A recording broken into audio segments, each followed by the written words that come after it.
긍정과 부정, 그 사이 사람들은 흔히 말합니다. 긍정적으로 생각해라. 좋은 일이 생길 거야. 분명 긍정은 삶에 힘이 됩니다. 하지만 무턱대고 긍정만 붙잡는 것이 언제나 좋은 답일까요? 오늘은 학문적 연구와 실제 삶의 사례를 통해 긍정과 부정의 양면을 살펴보고 우리가 어디에 서 있어야 하는지 이야기해 보겠습니다. 긍정적인 사람의 장단점. 긍정적인 사람은 낙관적인 태도를 통해 도전 앞에서도 쉽게 포기하지 않습니다. 예컨대 창업에 나선 한 젊은 기업가를 떠올려 봅시다. 수많은 실패에도 불구하고 다음에는 반드시 된다라는 믿음으로 다시 일어섭니다. 연구에 따르면 낙관주의는 건강 수명 연장과 사망률 감소와도 연관이 있습니다. 희망은 몸과 마음을 지탱하는 큰 힘이 되는 것입니다. 하지만 긍정에는 그늘도 있습니다. 심리학에서는 유독한 긍정이라는 개념이 있습니다. 이는 고통과 좌절마저 억지로 좋게만 해석하려는 태도를 말합니다.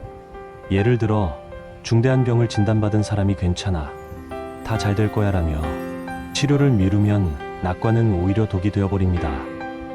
또 가까운 친구가 깊은 이별의 아픔 속에 있을 때 그 감정을 존중하기보다 금방 괜찮아질 거야, 더 좋은 사람 만나면 되라는 말만 건네면 상대의 슬픔은 더욱 고립될 수 있습니다. 긍정이 위로가 아니라 현실을 피하될 때 그것은 유독한 긍정으로 바뀝니다. 부정적인 사람의 장단점. 부정적인 태도는 흔히 약점으로만 여겨집니다. 언제나 최악을 먼저 떠올리고 미래를 어둡게 보니 주변에서 피곤하게 느낄 수도 있습니다. 예컨대 직장에서 새로운 프로젝트를 제안했을 때 이건 안 될 거야 라며 반대하는 사람을 보면 다들 비관주의자라며 손사래를 칩니다. 그러나 사업적인 맥락에서는 이런 부정적 시선이 의외로 중요한 역할을 하기도 합니다. 한 스타트업이 신규 서비스를 출시하려 할 때 긍정적인 사람들은 시장에 기회가 많아, 분명 잘 될 거야 라며 열정을 불태웁니다. 하지만 부정적인 동료는 경쟁사가 이미 유사한 서비스를 하고 있는데 우리가 차별화할 수 있을까? 법적 규제는 어떻게 될까? 라는 질문을 던집니다. 처음엔 분위기를 가라앉히는 말처럼 들리지만 사실 이런 회의적 검토 덕분에 사업은 허점 없이 보완되고 실패 확률을 줄일 수 있습니다. 즉, 부정적 태도는 때로 현실적 리스크를 감지하고 조율하는 안전장치가 되는 것입니다.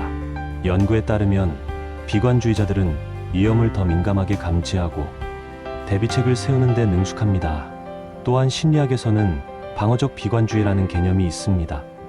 시험을 앞둔 학생을 떠올려 봅시다. 낙관적인 학생은 이번에는 잘 볼 거야 라며 편안히 준비할 수 있습니다. 그러나 방어적 비관주의를 가진 학생은 혹시 헷갈려서 실수하면 어쩌지 라는 불안을 품습니다. 그 불안 때문에 예상 문제를 더 철저히 검토하고 반복 학습하며 결과적으로 더 높은 성취를 얻기도 합니다. 즉, 부정적 상상을 발판 삼아 준비를 강화하는 태도가 방어적 비관주의의 힘입니다. 삶 속에서 긍정과 부정의 양면성.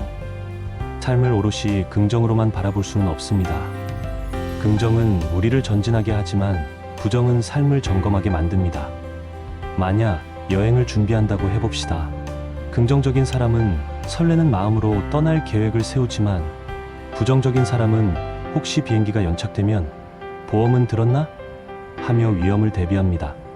또 긍정적인 사람은 현지에서 맛있는 음식을 먹고 멋진 사진을 찍을 상상을 하며 가방을 챙깁니다. 반면 부정적인 사람은 혹시 음식이 맞지 않으면? 언어 때문에 길을 잃으면? 이라며 소화제를 챙기고 지도 앱을 미리 설치합니다. 이 두 시선이 만나야 여행은 안전하면서도 즐겁게 진행됩니다.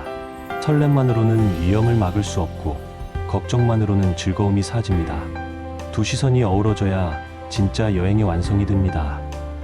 마찬가지로 인생도 그렇습니다. 긍정은 삶의 의미와 힘을 주고 부정은 삶을 지탱하는 현실 감각을 심어줍니다. 낙관만 있으면 허망하고 비관만 있으면 무겁습니다. 결국 두 가지는 서로를 보완하는 쌍둥이와도 같습니다. 치우치지 않은 삶. 결국 중요한 것은 균형입니다. 긍정과 부정은 둘 다 필요합니다. 긍정은 우리에게 앞으로 나아갈 이유를 주고 부정은 우리가 함부로 나아가지 않도록 경계심을 줍니다. 불교의 중도가 바로 이 지점을 이야기합니다. 한쪽으로 기울지 않고 있는 그대로를 바라보되 치우치지 않는 길. 아리스토텔레스의 중용 또한 과하지도 부족하지도 않은 길에서 인간의 덕을 발견했습니다.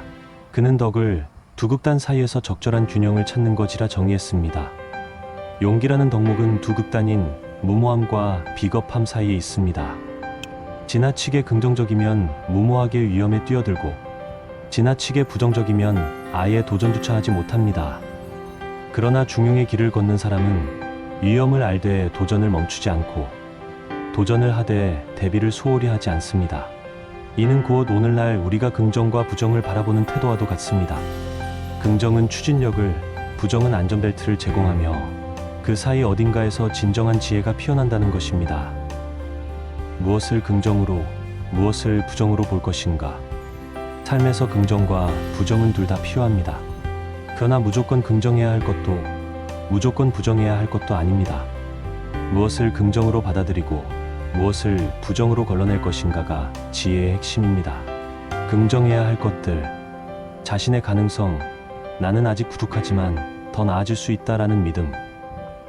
실패에서 오는 배움, 실패는 끝이 아니라 과정이라는 긍정적 해석. 미래의 희망, 아직 오지 않은 내일에 대한 기대와 신뢰. 타인의 선에 사람들 사이의 믿음과 관계 속에서 피어나는 따뜻함. 부정해야 할 것들, 허황된 기대와 자기 기만, 근거 없는 낙관, 아무 노력 없이도 잘 될 거라는 착각. 위험을 무시하는 태도, 대비하지 않는 무모한 도전. 타인의 해악과 독이 되는 관계, 나를 소모시키는 부정적 인간관계. 방심과 자만, 지나친 긍정으로 생기는 안일함과 교만. 즉, 긍정은 성장과 희망을 향한 태도일 때 빛을 발합니다. 반대로 부정은 경계와 분별의 자리에 있을 때 우리를 지켜줍니다. 둘 다 방향만 제대로 잡으면 삶의 큰 자산이 되는 것입니다. 내 주변엔 어떠한 사람들이 있는가?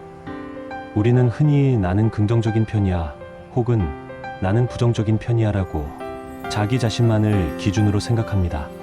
그러나 삶은 홀로만 사는 것이 아닙니다. 내 주변에는 언제나 다양한 사람이 있습니다. 늘 할 수 있다며 용기를 주는 긍정적인 사람이 있는가 하면 보이지 않는 위험을 지적하며 균형을 잡아주는 부정적인 사람도 있습니다. 중요한 것은 어느 한쪽을 배제하는 것이 아니라 그 사이에서 균형을 조율하는 지혜를 갖추는 것입니다. 긍정적인 사람 곁에서는 힘을 얻고 부정적인 사람 곁에서는 냉철함을 배우며 그 둘 사이에서 자신만의 길을 만들어가는 것. 이것이야말로 삶을 지혜롭게 살아가는 핵심입니다. 내 주변에는 어떤 사람이 있나요? 긍정적인 사람이 있나요? 그렇다면 조심해야 합니다. 무조건 긍정적인 사고는 일이 순탄할 것 같지만 생각지 못한 난관에 부딪힐 가능성이 높습니다. 긍정적인 사고는 희망을 주지만 동시에 만일을 대비하는 지혜가 필요합니다. 반대로 내 주변에 부정적인 사람이 있나요? 그렇다면 처음에는 피곤하고 답답할 수 있습니다. 늘 안 된다, 위험하다라고 말하니까요. 하지만 바로 그 부정적인 시선이 당신의 허점을 미리 알려주고 실패의 가능성을 줄여줍니다. 부정은 길을 막는 벽이 아니라 길을 더 안전하게 만드는 경계선이 될 수 있습니다. 그러므로 긍정적인 사람 곁에서는 용기를 얻고 부정적인 사람 곁에서는 현실을 배우십시오. 둘 사이를 오가며 균형을 잡는 것, 그것이 바로 지혜입니다. 빛만으로는 그림자가 없고 그림자만으로는 길을 볼 수 없습니다. 밝음과 어둠이 함께할 때 우리는 비로소 길 위에 설 수 있습니다. 합장합니다.